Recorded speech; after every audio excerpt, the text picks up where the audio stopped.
제가 강화도에서 만난 한 분에 대해서 좀 소개해드리고 싶은데요. 이분은 하반신이다 절단을 당한 장애인입니다. 다리가 없죠. 이분이 이제 그 몸으로 밭농사를 져요. 아주 크게 져요. 그것도 제가 한번 그분 집에 초대받아가지고 간 적이 있어요.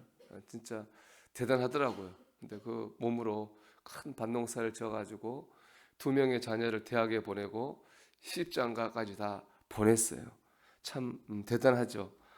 이분은 신앙을 가지고 있지는 않았습니다. 근데 그분이 그렇게 열심히 살았다고 하는 것은 가장으로서의 책임감 때문입니다. 근데 생각해 보면은 이 가장으로서의 책임감만으로는 설명할 수 없는 부분이 있습니다.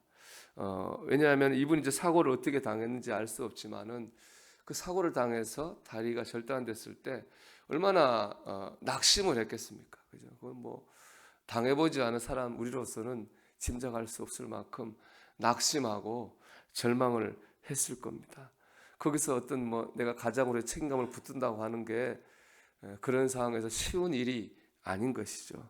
아마 자기 자신하고 진짜 엄청나게 싸웠을 거예요. 그리고 그 싸움 끝에 가장으로서 내가 정신을 차리고 살아야 되겠다, 그런 책임감도 붙들 수 있었던 거죠. 그리고 그 책임감을 붙들기 전에 먼저 자기 자신과의 싸움이 있었을 겁니다. 우리가 살다가 부정적 상황을 맞이할 때가 있습니다. 몸이 아프다든지 사업이 어렵다든지 직장일이 풀리지 않는다든지 사람 때문에 마음이 상했다든지, 우리가 그럴 때 우리가 해야 될 일은 우리 안에 있는 부정적 자아를 빨리 떨쳐내는 겁니다. 그럴 때 긍정적 자세를 유지하는 것이죠. 그럴 때 우리가 뭘 할 수 있습니다. 하나님 왜 날 이렇게 힘들게 하십니까? 이런 생각만 가진다면 우리가 할 수 있는 게 없습니다. 그런 생각 가지고 뭐 기도를 집중해서 할 수 있겠습니까? 일을 할 수 있겠습니까? 우리 안에 있는 이 부정적인 자아를 긍정적인 자아로 바꿔내는 일이 정말 실제 생활에서 너무 중요한 것이죠. 오늘 말씀 보면 하박국 선지자가 그 당시 이스라엘 북이스라엘인데 나라가 완전히 망해가고 있었습니다. 도덕적으로 타락하고 뭐 엉망의 사회가 망해가고 있어서 하나님께 이 나라를 새롭게 해주십시오, 그런 기도를 드렸습니다. 하나님 응답하시기를 저 북쪽에 있는 바벨론 나라를 들어서 이스라엘을 치겠다, 그렇게 말씀하신 거예요. 근데 하박국 선지의 기도는 그런 뜻이 아니거든요. 이스라엘을 새롭게 해달라는 거지 바벨론, 이방인 바벨론에 해가지고 나라가 패망되는 게 하박국 선지의 기도한 이유는 아니었습니다. 그래서 하나님 그건 아니고요, 이 나라를 새롭게 해달라는 뜻입니다 라고 다시 기도를 했어요. 하나님이 준 응답이 뭐냐? 오늘 이 2장 3절의 말씀이에요. 2장 3절 말씀 보면 이 묵시는 정한 때가 있나니 종말이 속히 이르겠고 결코 거짓되지 아니하리라. 비록 더딜지라도 기다리라. 지체되지 않고 반드시 응하리라 그랬습니다. 그래서 종말이 속히 이른다고 하는 건 하나님의 뜻이 이루어질 때가 온다는 겁니다. 즉 바벨론을 통해서 이스라엘을 치는 것은 하나님께서 이스라엘 나라를 새롭게 하시는 도구요 과정이라는 것입니다. 자, 그래 이 말씀을 보면은 두 가지 특징이 있어요. 첫째는 뭐냐? 우리의 기도에 하나님 꼭 응답하신다는 겁니다. 그러니까 반드시 응하리라가 있잖아요. 근데 두 번째는요, 우리의 기대와는 다른 방법으로 역사하신다는 거예요. 그 앞에 나오는 게 바로 그거죠. 비록 더딜지라도. 우리의 기대는 뭐죠? 더딘 게 아니잖아요. 속히 빨리 지금 내가 원하는 방식으로 이루어지기를 바라지 않습니까? 하나님은 비록 더딜지라도 반드시 응하리라. 이 두 개가 어떻게 보면은 대립이 된다고 볼 수도 있습니다.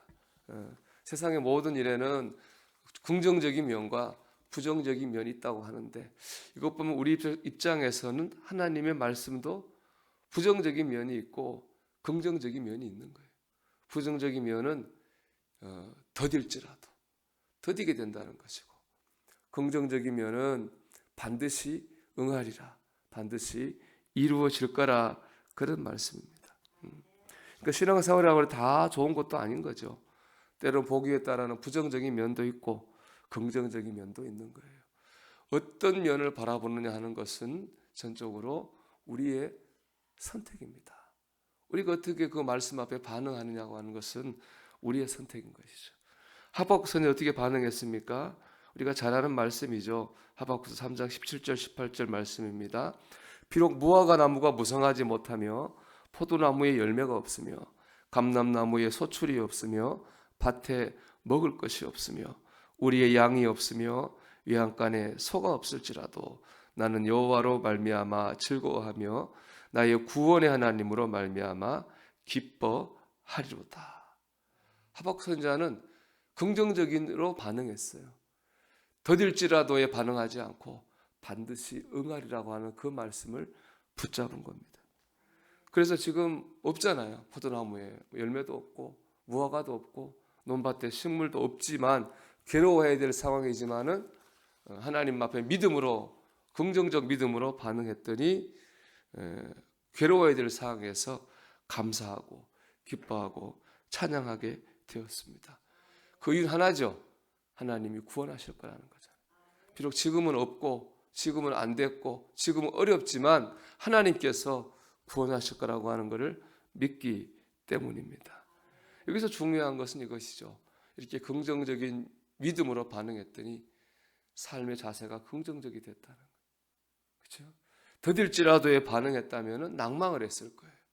그러나 반드시 응하리라는 말씀을 붙잡았더니 지금 상황은 이렇게 감사하고 기뻐하지 못할 상황이지만 감사하고 기뻐할 수 있는 그런 마음과 삶을 살 수 있게 되었습니다. 여러분, 우리가 이게 축복이죠. 긍정적 마음을 가지고 산다는 것이 큰 축복이고 현실을 살아가는 우리에게는 큰 무기이기도 합니다. 우리가 하나님 말씀 앞에 긍정적으로 반응할 수 있게 되기를 축복합니다. 그래서 긍정적인 믿음을 가지기를 축복해요. 그럴 때 우리의 생각이 긍정적이 되고 거기서 우리가 힘이 나는 것이고 소망이 생기는 거고 우리의 삶이 하나님의 영광을 드러낼 수 있습니다. 우리 오늘도 우리의 선택입니다. 더딜지라도의 말씀 붙잡을 거냐 반드시 응하리라를 붙잡을 거냐. 우리 오늘도 긍정적 믿음으로 긍정적 생각을 가지고 긍정적 삶을 살 수 있는 저와 여러분이 되기를 주의 이름으로 축원합니다.